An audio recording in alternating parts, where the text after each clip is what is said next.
Once while Dattatreya was roaming happily in a forest, he met King Yadu, who on seeing Dattatreya so happy, asked him the secret of his happiness and the name of his guru. Dattatreya said, "Atman alone is my guru, and yet I have learned wisdom from 24 individuals, who are therefore my gurus.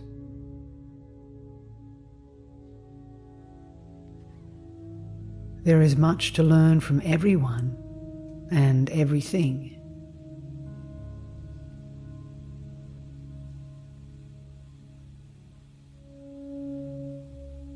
Mother Earth is my first guru. She taught me to hold lovingly in my heart all those who trample me, scratch me, and hurt me, just as she does.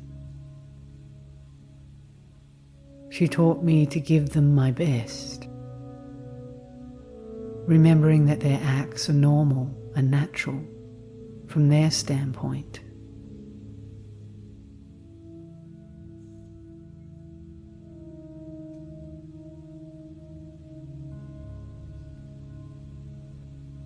Water is my second guru. This force contains life and purity. It cleanses whatever it touches and provides life to whoever drinks it. Water flows unceasingly. If it stops, it becomes stagnant. Keep moving. Keep moving is the lesson I learned from water.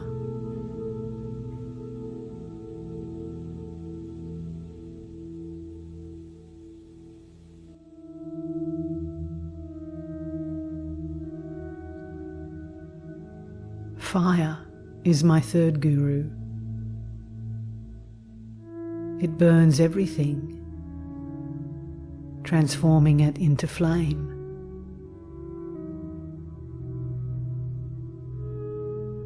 By consuming dead logs, it produces warmth and light.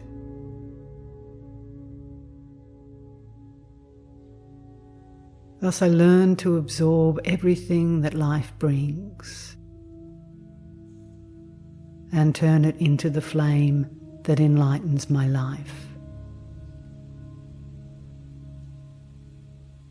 In that light, others can walk safely.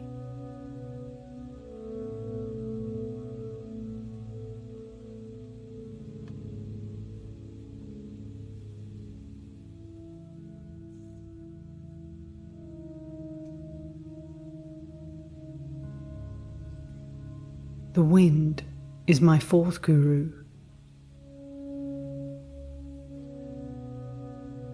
The wind moves unceasingly, touching flowers and thorns alike, but it never attaches itself to the objects it touches.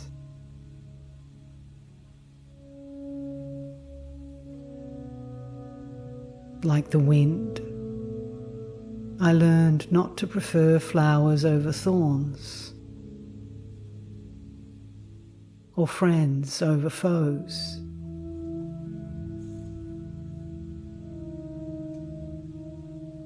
Like the wind, my goal is to provide freshness to all without becoming attached.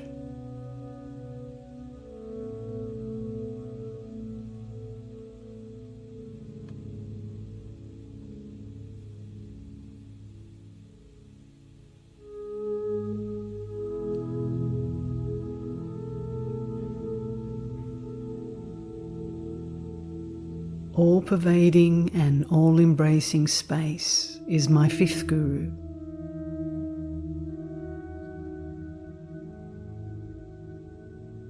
Space has room for the sun, the moon, and the stars.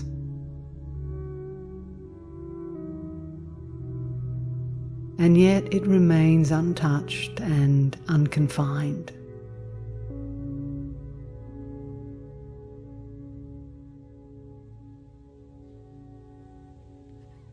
I too must have room for all the diversities of existence and still remain unaffected by what I contain.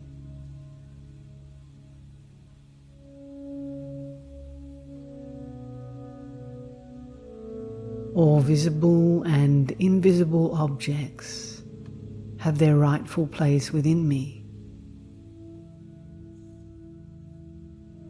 but they have no power to confine my consciousness.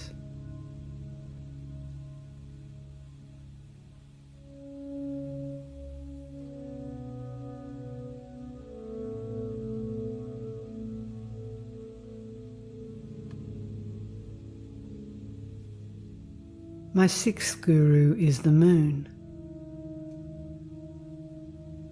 The moon waxes and wanes,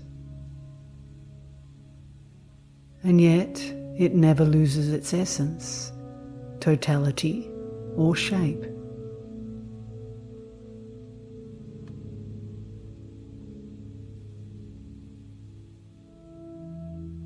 From watching the moon, I learned that waxing and waning, rising and falling, pleasure and pain, loss and gain are simply phases of life.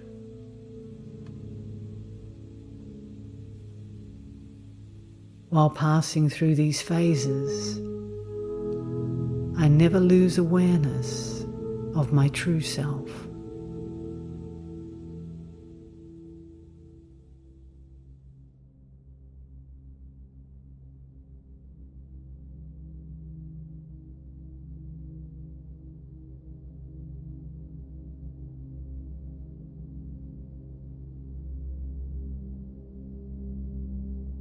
The sun is my seventh guru. With its bright rays, the sun draws water from everything, transforms it into clouds, and then distributes it without favour as rain.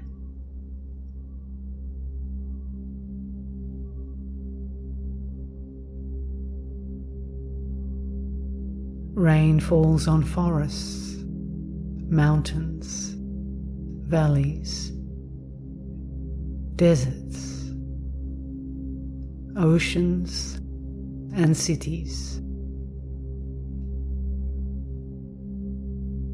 Like the sun, I learned how to gather knowledge from all sources, transform that knowledge into practical wisdom, and share it with all, without preferring some and excluding others.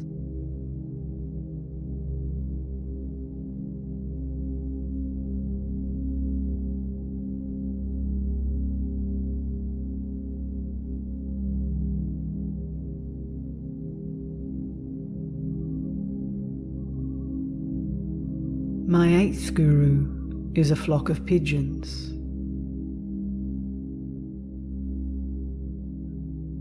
When one fell into a hunter's net and cried in despair, the other pigeons tried to rescue it and got caught too.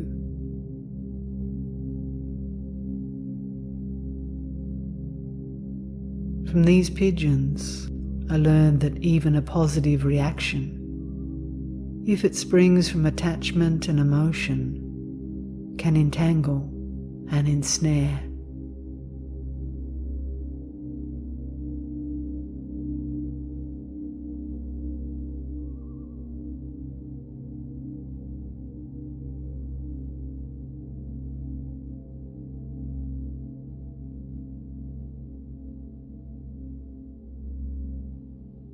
My ninth guru is the python who catches and eats its prey, and then doesn't hunt again for a long time.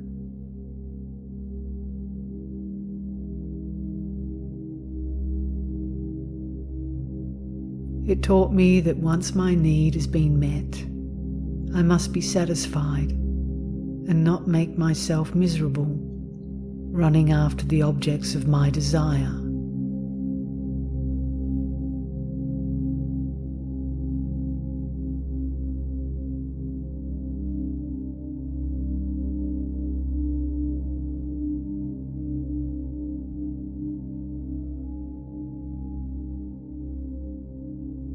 The ocean, which is the abode of the waters, is my 10th guru.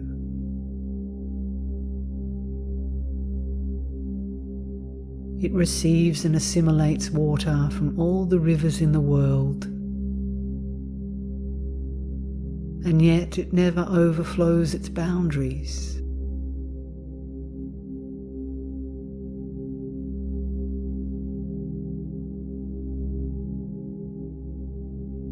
The ocean taught me that no matter what experiences I go through in life, no matter how many kicks and blows I receive, I must maintain my discipline.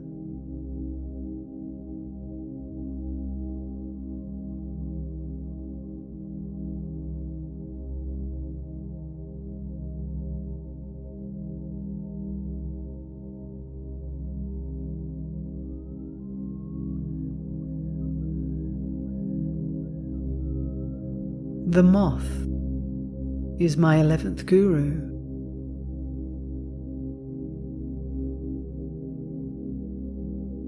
Drawn by light, it flies from its dwelling to sacrifice itself in the flame.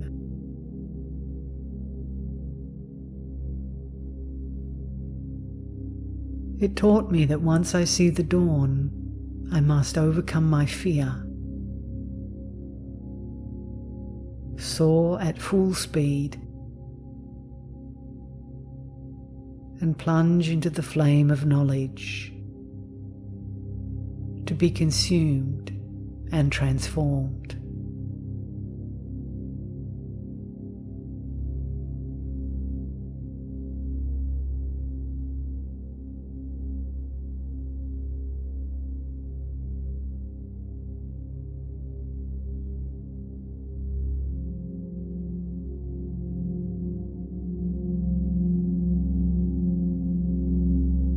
My 12th guru is the bumblebee, who takes only the tiniest drops of nectar from the flowers. And before accepting even that much, it hums and hovers and dances, creating an atmosphere of joy around the blossom.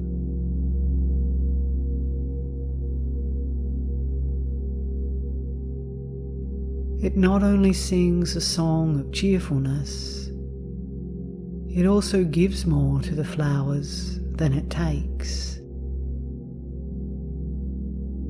It pollinates the plants and helps them prosper by flying from one to another.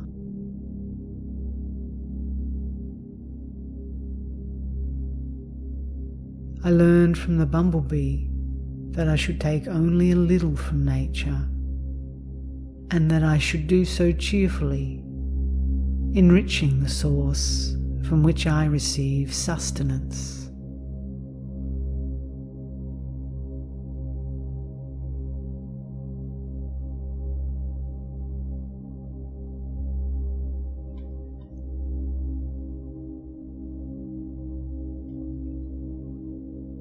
My 13th guru is the honeybee, who collects more nectar than it needs. It gathers nectar from different sources, swallows it, transforms it into honey, and brings it to the hive. It consumes only a bit of what it gathers and shares the rest with others.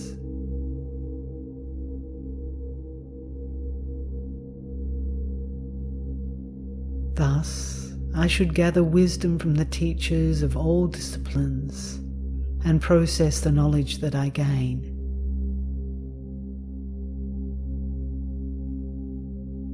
I must apply the knowledge that is conducive to my own growth, but I must be ready to share everything I know with others.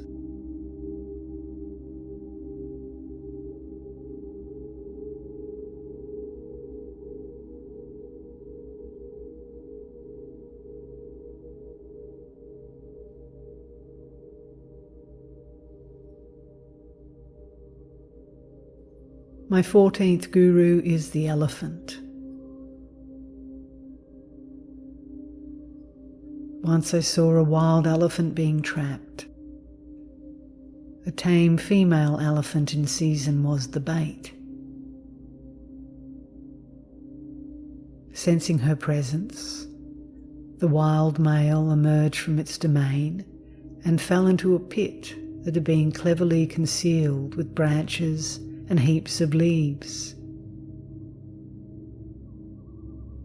Once caught, the wild elephant was tamed to be used by others. This elephant is my 14th guru because he taught me to be careful with my passions and desires. Worldly charms arouse our sensory impulses, and while chasing after the sense cravings, the mind gets trapped and enslaved, even though it is powerful.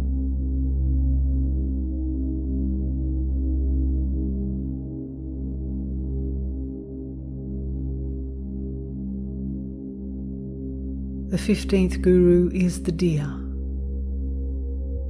With its keen sense of hearing, it listens intently and is wary of all noises. But it is lured to its doom by the melody of the deer hunter's flute.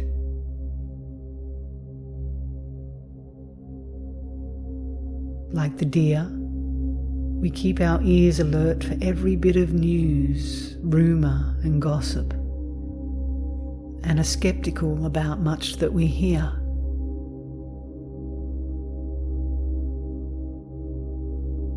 What I learned from the deer is that we become spellbound by certain words, which, due to our desires, attachments, cravings, and vasanas, we delight to hear. This tendency creates misery for ourselves and others.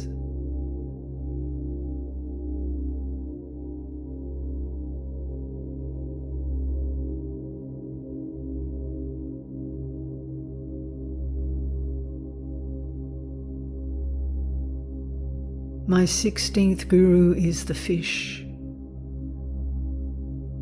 The fish who swallows a baited hook and is caught by the fisherman.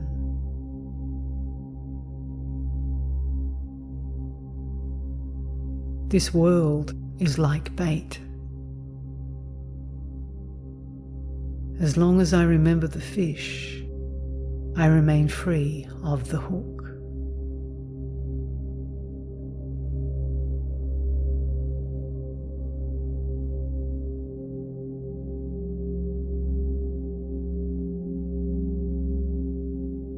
My 17th guru is a prostitute. They know that they don't love their customers, nor do their customers love them. They enact the drama of love, but it is artificial love and pleasure they give and receive for payment.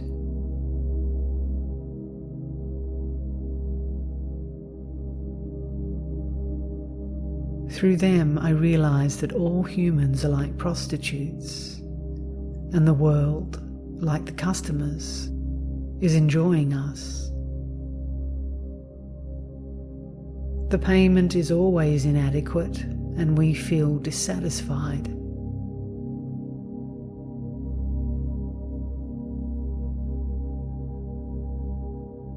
Thus, I determine not to live like a prostitute.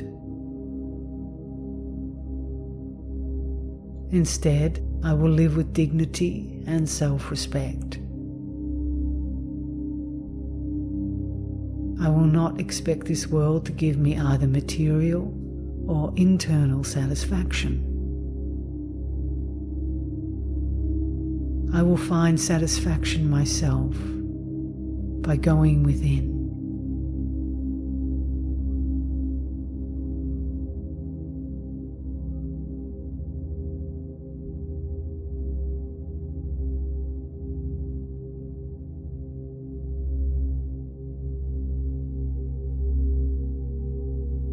My 18th guru is the little bird who was flying with a worm in its beak.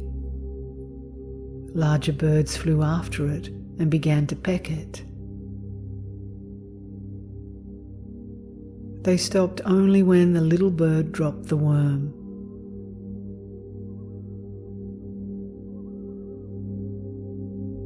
Thus, I learned that the secret of survival lies in renunciation,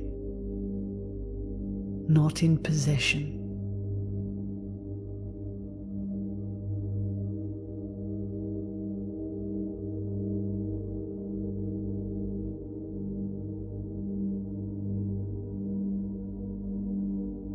My 19th guru is the baby that cries when it is hungry and stops when it suckles at its mother's breast. When the baby is full, it stops feeding, and nothing its mother does can induce it to take more milk.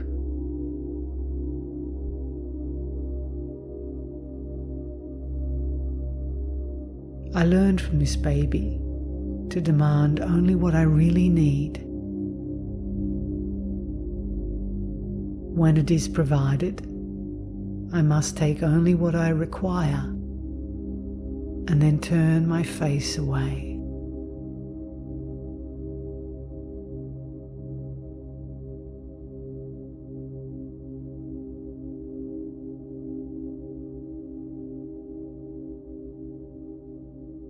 My 20th guru is a young woman who I met when I was begging for alms. She told me to wait while she prepared a meal. Her bracelets jangled as she cooked, so she removed one. But the noise continued, so she took them all off, one by one, until only one remained. Then there was silence.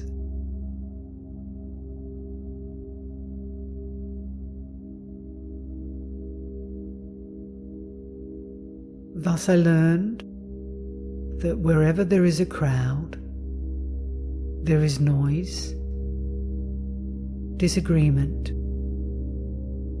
and dissension. Peace can be expected only in solitude.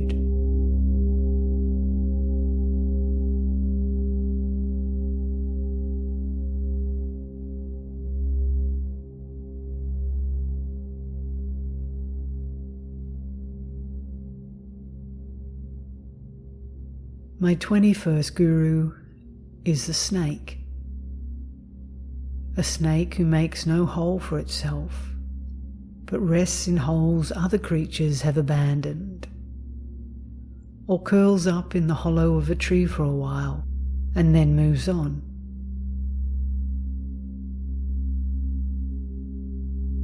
From this snake, I learned to adjust myself to my environment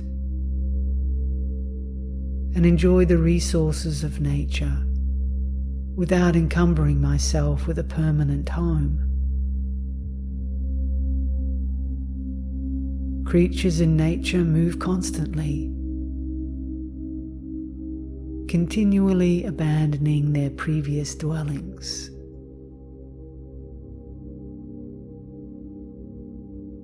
Therefore, While floating along the current of nature, I find plenty of places to rest.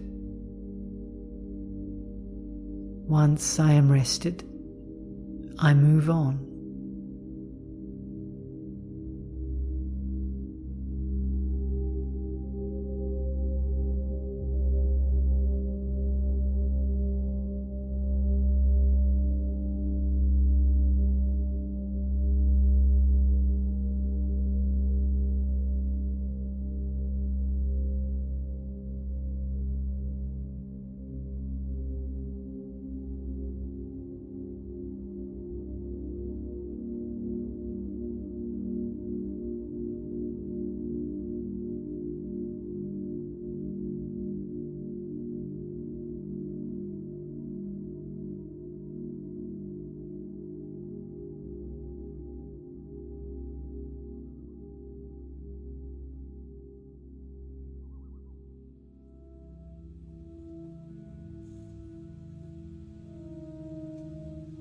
My 22nd guru is the arrow maker, who was so absorbed in shaping his arrowheads that the king and his entire army passed nearby without attracting his attention.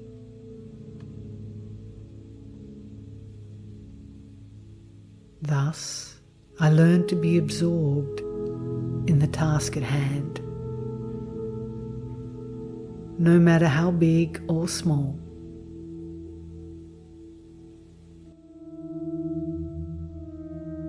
The more one-pointed my focus, the greater my absorption. And the greater my absorption, the more subtle my awareness. The goal is subtle. It can only be grasped by subtle awareness.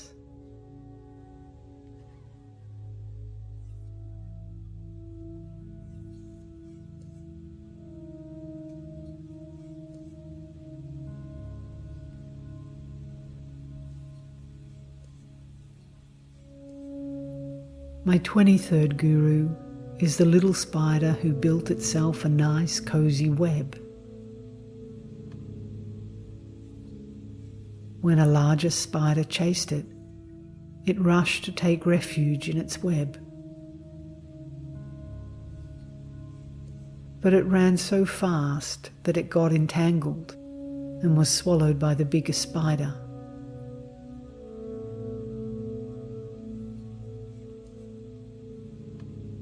Thus I learned that we create webs for ourselves by trying to build a safe haven.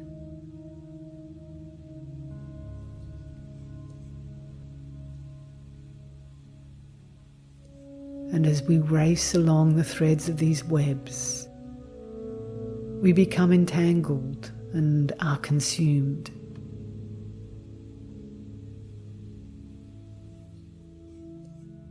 There is no safety to be found in the complicated webs of our actions.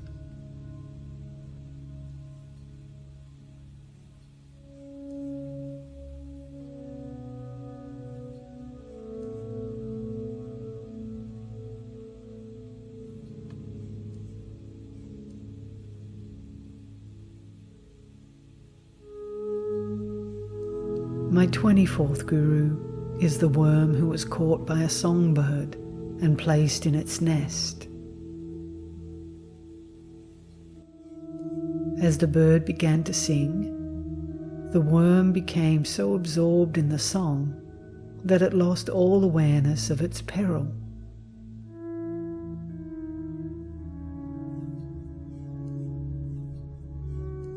Watching the little creature become absorbed in a song in the face of death reminded me that I too must develop the art of listening,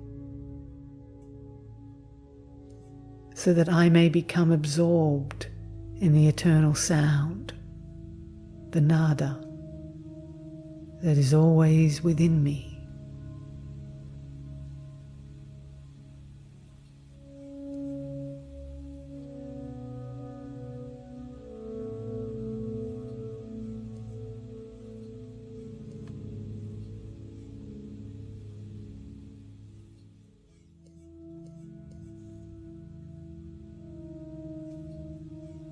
All these gurus who bestowed their knowledge upon me were not external, but only aspects of my own self.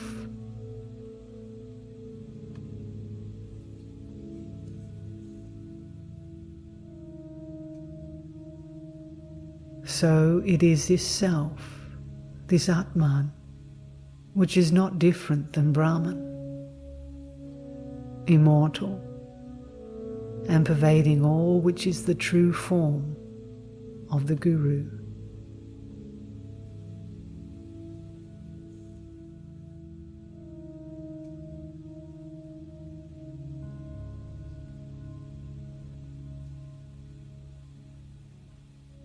At that, King Yadu fell at his feet. Accepting the king's salutations, Dattatreya blessed him and continued his wanderings.